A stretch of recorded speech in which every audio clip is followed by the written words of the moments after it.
요즘 매일 홍콩 시위 관련해서 뉴스 나오는 거 봤지? SNS도 시끌시끌하고 난리던데 뉴스만 보고는 도대체 무슨 일인지 잘 모르겠지? 내가 쉽게 정리해줄게.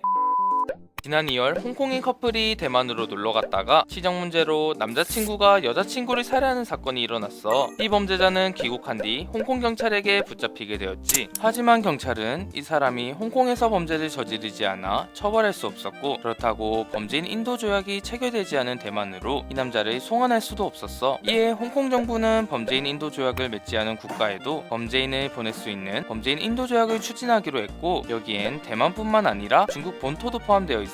홍콩 시민들은 이 법이 악용될 것을 우려했어. 그런데 범죄인을 범죄를 저지른 나라로 보내서 처벌받게 하는 법을 왜 걱정하냐고? 그러려면 홍콩과 중국의 복잡 미묘한 역사부터 알아야 해. 옛날 이야기를 조금 해볼게. 1898년 중국은 영국과의 아편전쟁에서 패했고, 홍콩과 그 주변 지역을 99년간 영국에게 넘겨주게 되었어. 그리고 99년이 지난 1997년 영국은 홍콩을 중국에 반환하게 되었지. 이때 중국은 지난 99년간 유지해왔던 자본주의를 향후 50년간 유지하기로 합의했어. 그래서 홍콩은 중국 간섭을 받지 않는 고도의 자치권을 보장받게 되었지. 이렇게 홍콩은 하나의 국가의 자본주의와 사회주의라는 서로 다른 체제가 공존하는 일국양제, 즉 하나의 나라 두 개의 제도라는 통치 원칙이 세워지게 된 거야. 중국에 속하지만 중국의 지배를 받지 않는 홍콩. 이제 홍콩과 중국의 관계는 조금 이해가 됐지? 자, 이제 현재로 돌아와 볼까? 홍콩은 자유주의 체제를 약속받았지만 중국의 시진핑 국가주석이 취임한 이후 홍콩에 대한 중국의 간섭은 점점 심해졌어. 결국 홍콩의 최고 수장이라고 할 수 있는 행정장관까지 친중파 인물로 뽑히게 됐고, 현재의 친중파 행정장관인 캐리람이 범죄인 인도 조약을 추진하며 이 시기가 시작된 거야. 이 조약이 체결되면 중국 정부가 부당한 정치적 판단으로 홍콩의 반중 사상을 가진 사람들을 중국 본토로 송환할 수 있게 돼서 이때까지 누려왔던 홍콩의 자유를 위협받게 되는 거지. 이를 우려하는 100만 명이 넘는 홍콩의 시민들은 범죄인 인도 조약 체결에 반대하며